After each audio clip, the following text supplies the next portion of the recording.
So hey guys, welcome back to my channel. I hope you are enjoying my recent videos.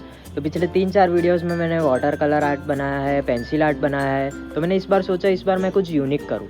तो मैंने सोचा कि मैं हर बार sketch book पे तो आर्ट बनाता ही हूँ, तो आज मैंने सोचा कि मैं वॉल पेंटिंग करूँ, वॉल पे आर्ट बनाऊँ। तो मैंने 2-3 इमेजेस सर्च की है, तो मुझे एक पांडा की इमेज मिली है 2-3। तो उसमें से मैं मर्ज करके दोनों को अच्छे से बनाऊँगा। आर्ट वाटर कलर से नहीं, एक्रेलिक कलर से। एक्रेलिक कलर है मेरे पास, तो उससे मैं बनाने की ट्राई करूँगा। आज फर्स्ट टाइम वॉल पेंटिंग करूँगा, तो देखते हैं अब वो कैसा बनता है। पिछले डेढ़ 2 साल से मैं एक्टिव नहीं था यूट्यूब पे, तो अभी रिसेंटली मैंने सोचा है कि अभी यूट्यूब पे ज़्यादातर एक्टिव रहूँ। वैसे इंस्टा पे तो मैं पोस्ट करता ही था। तो आइए देखते हैं वो वीडियो कैसा बनता है, वीडियो और आर्ट कैसा बनता है।